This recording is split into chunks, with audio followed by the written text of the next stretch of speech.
So hi everyone. I'm Shraddha. I am an orthodontist turned Instagram influencer turned an entrepreneur, and I'm now also a social media coach. I teach people how to grow their personal brand. And is the Shamnas, is the share screen on? I'll start my Um, presentation. Let me check. Can you try? No, it's disabled. Okay, I'll make you the host. I don't know why, but they have removed the co-host option. So I've made you the host. Now you'll be able to. Okay, at any time, if something's not visible, just let me know. This is visible Sure, right sure, now? sure. Yeah, it's visible. Okay, let me just go into presentation mode. By the way, pro tip, guys, if anyone wants really good presentation, what do you say, templates, Canva is really good for that. I just um, noticed. I'm just trying to close the chat box. Okay, anyway, let's just get started. Hi, everyone. I'm Shraddha. I've been invited to SMS and I'm very, very excited to be a part of the summit. I've been asked to talk about influencer marketing because my own journey has involved being an influencer. So I've been on both sides. Now I'm a social media manager as well as social media coach. So I've seen both sides of the coin, being an influencer and being on that side of, brand collaborations and promoting brands and promoting different services. And now I'm on the other side where I'm working with influencers. I'm trying to make deals and have people promoting my clients and that kind of a thing. So it's quite an interesting thing. I'll share a little bit about me. Like Shamna said, and I also mentioned, I have been an orthodontist. I spent 10 years studying dentistry and another 3 years practicing dentistry. And at the end of my 10 years, in the last year of my master's, I realized that I hadn't done anything except dentistry. I hadn't given myself permission to do anything except dentistry and studying and try to do pass the next exam, pass the, do well, etc., etc. So when I was finishing my master's, I gave myself permission to explore something new, and that something new happened to be social media. Because for me, I wanted to explore photography and I wanted to explore different sort of um, interests of mine, and I felt that the only way that I could do it was through social media. So I after my exams, I came back to Delhi and I spent about 6 months, studying about social media and how does it work, what happens, before I started my page.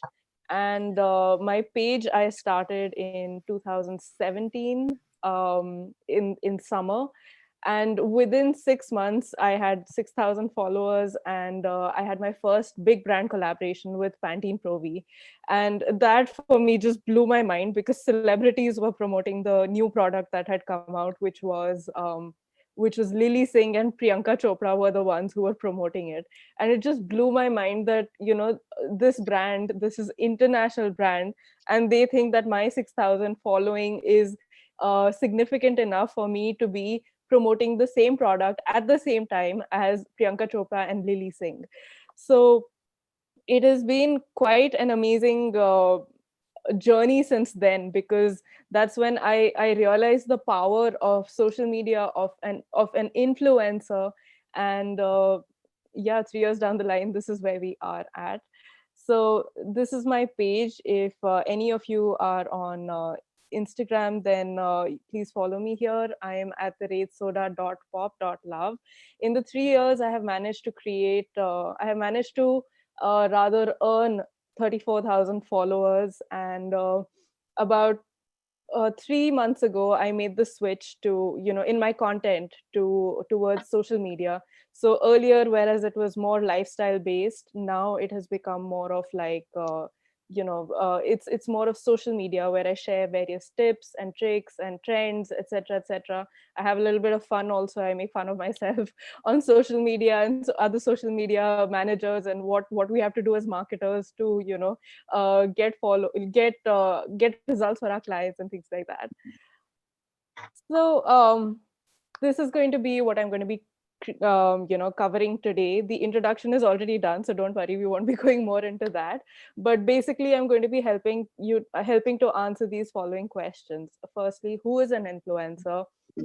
Why we should work with an influencer, how to pick an influencer for your brand, and what are the different ways to work with them. These are the four top questions that I find people asking about influencers. Firstly, people don't even know what an influencer is, or they have some idea that they take photos and they put it up and selfies and they dance around on TikTok and whatever. Now, of course, TikTok is banned in India, but in other parts of the world, it's still popular. So yeah, so let's get right into the presentation. So who is an influencer? Now, an influencer, of course, as the name suggests, is anybody who has any sort of influence is an influencer. Now, over the years, the definition of an influencer has changed. Influencers have always been around, but now what has happened is that an influencer, it's very achievable for someone to become an influencer. An influencer is a mini celebrity, you can say. Anyone with I think even 3,000 followers can be considered an influencer. Right up to 500,000 followers can be considered an influencer. So I was really excited to create this because I got this idea. This is what the evolution of the influencer has been. First, there were the actors, there were the superstars, the Amitabh Bachchans and the Shah Rukh Khans, and they were, everyone knew them and they were like gods on earth. People, Rajnikant is still worshipped as a god. And ultimately, he was just an ordinary person who got some opportunities, and people related with him and people fell in love with him, and that's how he has reached the stature and that he is in right now. But next, below that came the TV stars, and these of course are also equally well known. People aren't as crazy about them, but yeah, they still have some sort of an influence. Then came the models, and even the models, like in the 90s, if you remember, people were crazy about models like Sushmita Sen, Aishwarya Rai, Milind Soman. My mom still is like gets very excited whenever she sees Milind Soman on TV.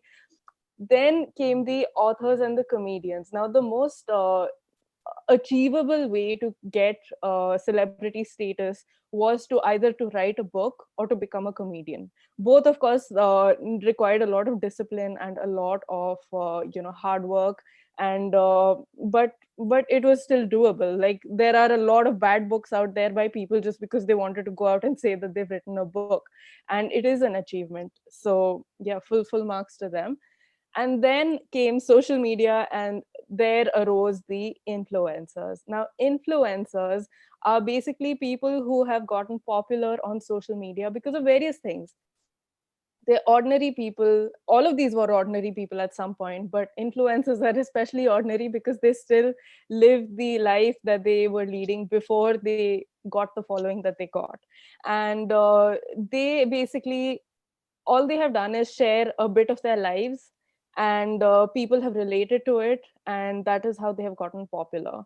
Influencers, people think that influencing is just about taking a selfie and putting it on. It's not. It's a lot of hard work. People put a lot of time and dedication into becoming into creating the content and getting that kind of following that they have. So let's talk about why influencer marketing, because it is projected to increase customer retention. And I will show you some stats that exactly tell us how this is possible. As of October 2020, 56% of total sales have come from social media, and 49% of consumers depend on influencer recommendations. 70% of teenagers trust social media influencers over celebrities, and 86% of women purchase based on social media recommendations. 40% of consumers and customers use ad blocking software. So traditional ads will not work, even social media ads will not work because they've been blocked. And 40% of Twitter users made a purchase based on a single tweet. Can you imagine 40 characters? 140 characters, that is what a tweet is. You can barely write one sentence in that. And there are 40% of people that are on Twitter have made purchases based on tweets. That is the incredible power of influencer marketing and social media. Okay, I seem to have missed a slide. Hold up. So yeah, so basically keeping in mind all of these stats, uh, it's very important to realize that influencer marketing is here and it's here to stay. Like there are even AIs that have come out, AI influencers who just sit around. I mean, they've just been created in a digital world, and they are out there in Southeast Asia. They're already promoting various brands, and people are crazy about them. If you look at the Kardashians, they are paid $1 million per post. And if you see the kind of following that they have and the kind of craze that there is for the things that they recommend, there are brands that are investing in those influences, in those I mean, like a Kylie Jenner is nothing. She has no other let's say uh, occupation outside of her Instagram account, and that is all she does. She just takes photos. She creates the entire production for a product, and she promotes it on her page, and that gets the brand so much of recognition, brand awareness, and revenue. So next we come to, how do you work with an influencer? Now, this largely depends on what is your goal. There are influencers of all shapes and sizes. Okay, there are influencers in all niches. You have influencers under 5,000 followers, 10,000 followers, 20,000, 30,000, 50,000, 100,000, 500,000, 1 million, 10 million. So there is a huge range.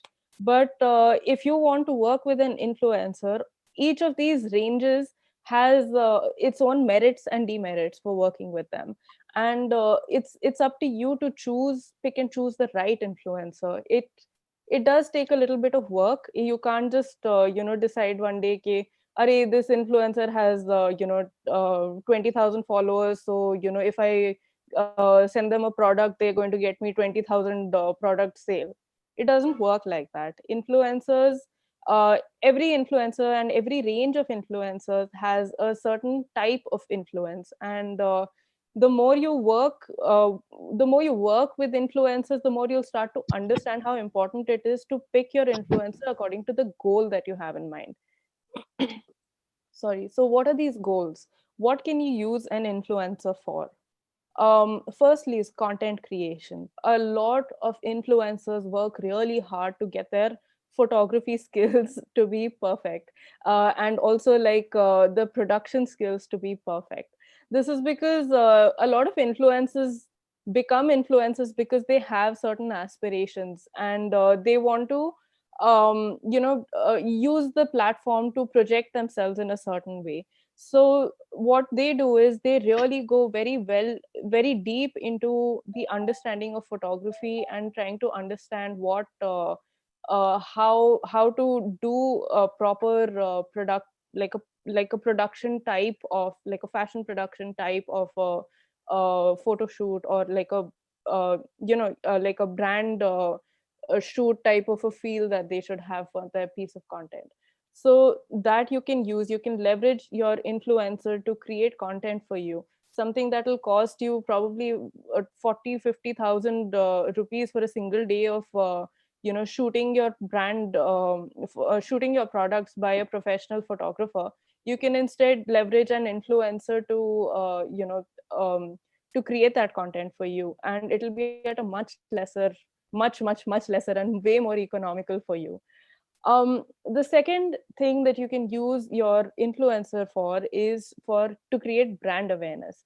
Now, brand awareness is a lot of people confuse the two things. They think, okay, if a person has 20,000 followers, then they're going to get me at least 15,000 in sales, so aa hi jayega. It doesn't work like that. A lot of influencers have people who are watching what they're doing, but it just because someone posts something doesn't mean that they'll go crazy and immediately go to buy something. Sales depends largely on buyer psychology and also your product cycle. Now, if tomorrow an influencer poses with a car, it doesn't mean that you're going to go out and buy a car. You're going to do your research, you're going to find out about it. But yes, maybe you didn't know that this car model had come out. Maybe you didn't know that this was also one of the models that was available, or maybe you knew it but you didn't think to research on it. And now that this influencer is talking about certain features that this car has, maybe now you're interested to look into it and find out more about it.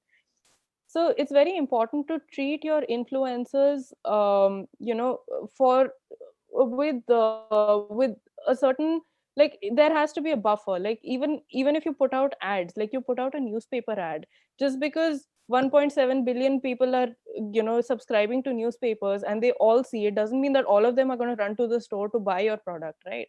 It's the same way with influencers. The customer is still going to use his discretion before buying something, but the influencer just helps you to get more eyeballs onto that product. And because that influencer already has some sort of trust that he has built with his audience, that sort of helps for them to it's an added push, but it's not like a complete like, okay, I'm going to buy it. Lastly, of course, you can use your influencer for sales. Now, this is for the really mega influencers like the Kardashians, or if you're looking more locally, then Gaurav Taneja would be one, Beer Biceps would be one.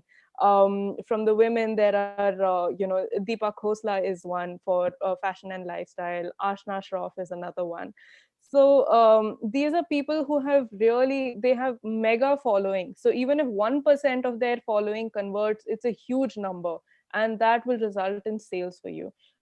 From the smaller influencers, it's more of a hit and miss. If you get it, it's like a bonus, but if you don't, then I mean, either way, I think it's a win-win for both sides. So here is how you should consider selecting your influencers. Um, a good practice is to ask your influencers for their insights. Instagram, shares the analytics of the audience for each influencer, so we all have access to our analytics. And if you're considering working with an influencer, here's how you can select them. Firstly, by gender. This of course, it should be a close match to your ideal client. Who is your ideal client and what do they want? If you are not clear about who your ideal client is, if you think, okay, I have created this shampoo and everybody is going to use it, that's not how it's going to work. It should have a specific role, a specific, it should be solving a problem for a particular person who is your ideal client. And you have to see whether this influencer's analytics and this influencer's audience is a close match for your for your ideal client. So a few things that you can check is seeing the gender of the thing. If your product is gender specific, then this is something that should hold importance for you. If you're a women's only wear brand, then ideally you should look at a influencer who has a high female following. Secondly, location. Now if if your clients are based in Delhi, but if your clients are based in Delhi, someone is not muted, I think. Anyway, so if you're someone whose clients are located, if you're a local business, suppose you're a gym that's based in Bangalore, and you select an influencer whose maximum audience is in Delhi, it's not going to work, it's not going to convert, right? So you have to look at the insights and make sure that the person is perfect for you. Next is age groups. Now age groups I say because of course, according to your ideal client, if you're selling insurances, it's not going to work. Teenagers are not going to buy it, right? So you have to select your platform also and the influencer also according to the age group that they have over there. Next is niche. Now again, if you're choosing a lifestyle influencer to promote a tech product, it might work, but not as well as someone who specifically does tech reviews, right? So you have to, and the more niche an influencer is, the more influence that person will have over his or her audience.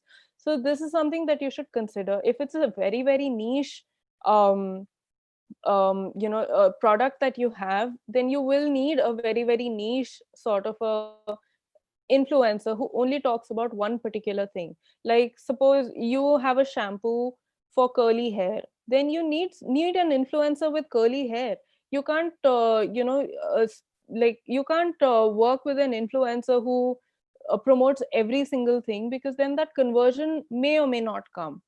So the more niche your product is, the smaller the influencer you should choose for yourself.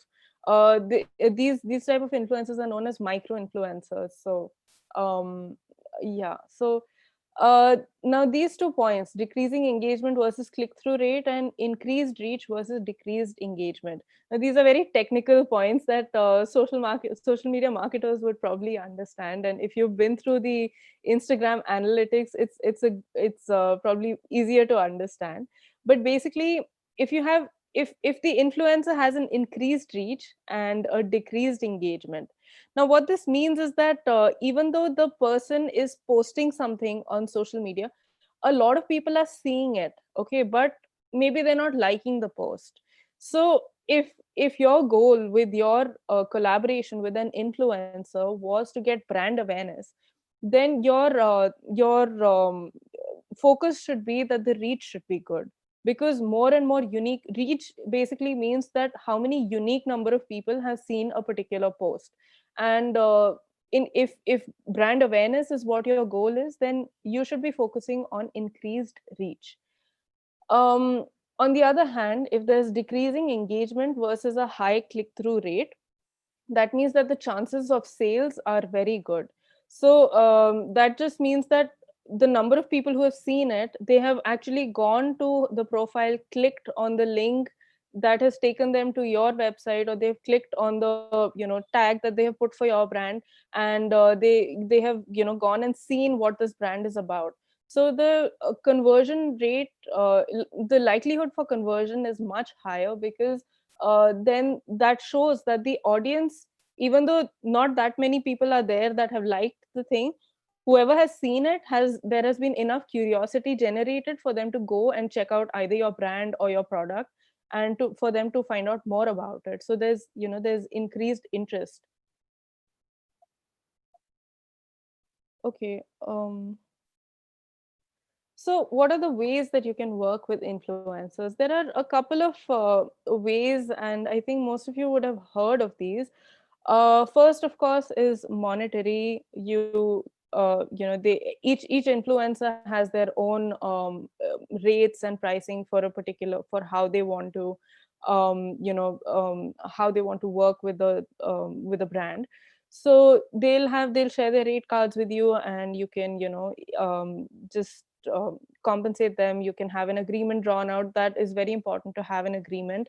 um, these the charges will probably include what the production cost is for the influencer, as well as what the what they're charging for the influence that they have. And that is basically dependent on the analytics that they will share with you. So whenever you're working with an influencer, you should always ask for a media kit, and that will show you, it's like a portfolio that an influencer has, of what kind of brands have they worked with, what are their current analytics, and what is the audience demographic that they have, and what are the type of conversions that they are showing. So these are three things, that portfolio will really help you to understand whether or not that influencer is the best for you to work with or not. The second is barter or gifted. Now, if the influencer is just starting out and probably less than 5,000 followers, this is an acceptable practice. But a lot of brands really, unfortunately, brands or PRs really take advantage of this, and it just goes on to no end. But ideally, if a person has above 5,000 or above 10,000 followers, you should be paying them some sort of compensation for their following and for their production costs as well. For the barter, basically means that you give them a product and they will create the content for it and post it on Instagram or wherever, like on their social media for you. um, this, like I said, it works with the smaller influencers. It's a decent practice.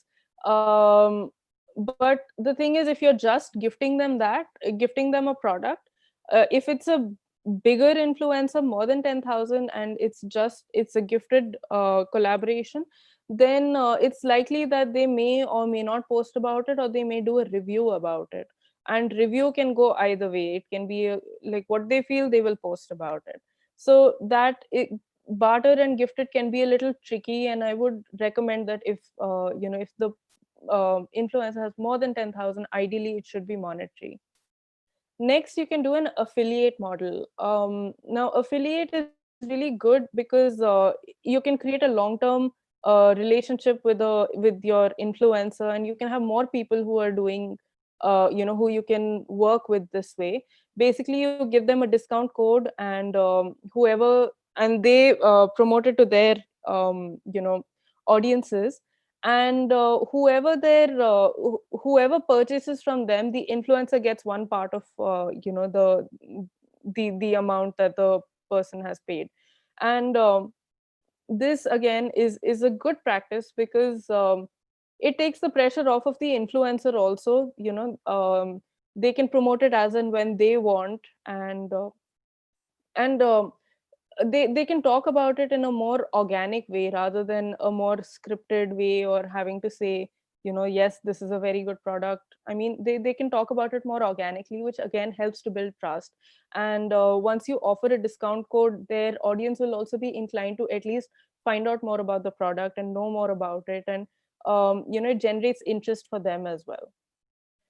Lastly, you can ask your influencer to do a giveaway. So basically, what a giveaway is that you provide them with a product or with a hamper, and the influencer, puts it out on social media to their audience that I'm doing this giveaway with this hamper, and share this post as much as you can. Follow me, follow the brand, and we can and I will be picking out one or two or five, whatever, like a few winners who will get this hamper. This is a really good way to get followers for yourself, for your brand, and to again increase brand awareness.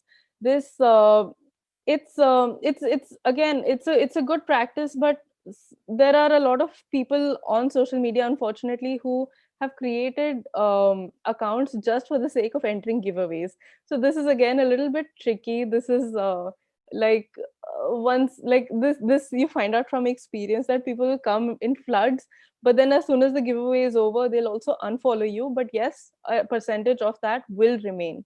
So giveaways again are a good way of getting brand awareness for yourself, and this way, like both you, it's again a win-win for the influencers as well as for yourself. So yeah, so lastly, I would just like to say that for you to work with an influencer, it's you should always try to be as fair as you can.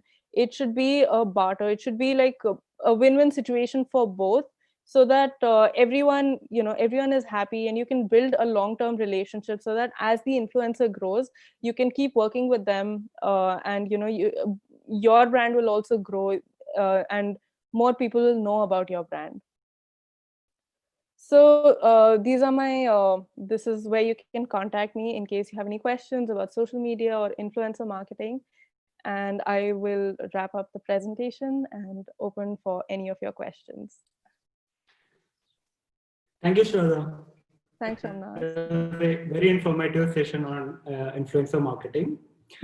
And especially I loved the part where you said you should keep a long-term relation with influencers instead of going around with different influencers. Yep. Okay. So there is a question. Can you please tell me a bit more about micro-influencers? Yeah. So basically, there are two types of influencers: macro influencers and micro influencers. Now, the definition for macro influencers keeps changing. A lot of people say that above 50,000 followers is macro, but for me personally, I think above 100,000 would be considered a macro influencer. Micro influencers, and there are even nano influencers, by the way. I would say micro influencers are, below 15,000 followers would be considered a micro influencer, because they have a small enough audience that, when they talk, people are actually listening. Now, the Instagram algorithm works in a very sad way. It's really, really heartbreaking sometimes for all the effort that you put in, which is that when a post goes out, it's shown only to 10% of your audience.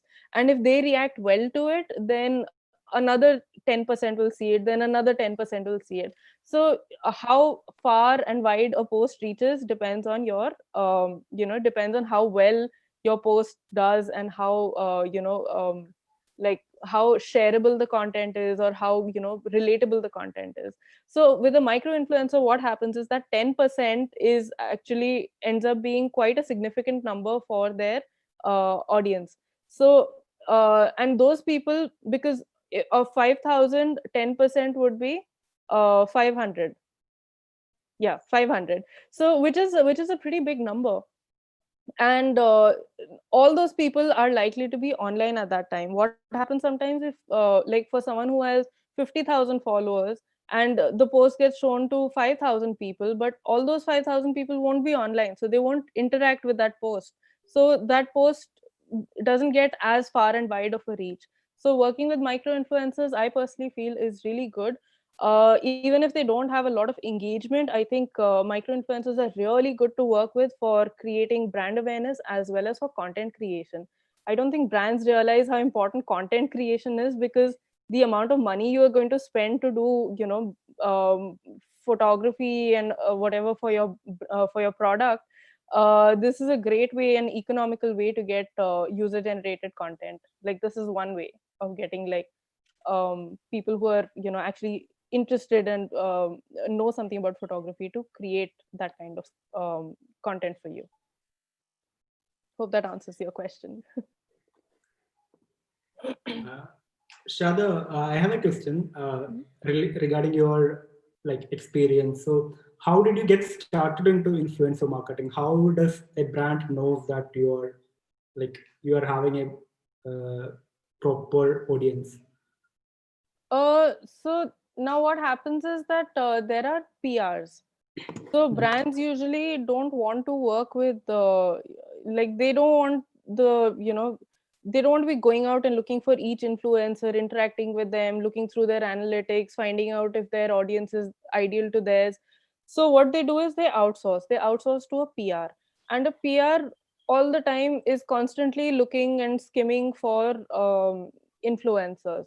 And there are a lot of groups, there are a lot of networks, there are a lot of communities where influencers and PRs are intermingling. So as soon as a PR has, like a brand decides that, okay, we have this new product coming out and we're going to promote it, or else, like, we have this Diwali offer coming out, we're going to promote it. So they tell their PR, the PR puts a message into those communities, and that gets shared with everyone. So then you send in your profile and your media kit to that PR, and then the PR is the one who goes through everything. Then they talk to each influencer, find out the pricing, find out the rates, and then they are the ones who select for the brand and for the campaign whether this person is perfect for you or not. They are the ones who do the matching. So Shrenik have asked, what is the best way to find influencers for your product or service niche? And also, Shraddha, have you listed your profile on any platforms, any influencer marketing platforms? I had, but now that I've transitioned out, I'm not really paying attention to them. But there are quite a few. There's Plixo, which is by PopXO. There are a couple. There's View Roll, and there are quite a few. The names are not coming to me because I haven't worked with them for quite a while. But yeah, what was the other question? Sorry. What should what is the best way to find Best way to find influencers influencers. Okay, for so all influencers are using hashtags. So the best thing that you can do is use a hashtag fashion influencer, Indian influencer, Indian fashion influencer. So that's one way of doing it. You can contact them. Instagram search is one place, and you can go onto Facebook and type, Instagram, like like Indian influencers and things like that. And honestly, if you find just one blogger, you'll be able to connect with so many more. So on Instagram also, if you find just one blogger, you'll find them interacting with other bloggers. So they'll always be part of a network. So all you have to do is find one, pay attention to who they're interacting with and who's interacting with them, and you'll get into different circles. Okay.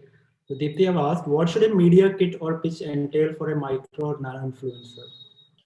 Same thing. Your whatever your audience insights are, whatever the numbers are, whatever the analytics are, all of that, and your best work. It should showcase your best photographs.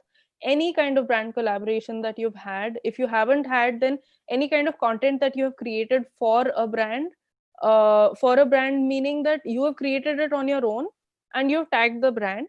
And one brand was the focus for it. Like for example, suppose you've received a perfume and you put some flowers around it and you take a photo and you tag that brand. So you've created the content for the brand even though it wasn't a collaboration.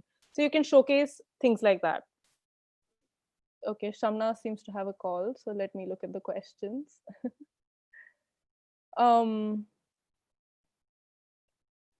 Shraddha, if you are curious about the name Pop Soda, you know, there's not a single talk that I have gone to that I have not been asked this question. So I'm actually really happy because it's quite a catchy name. Everyone wants to know. Okay, and that is the reason. No, I wish I'd been so smart about it.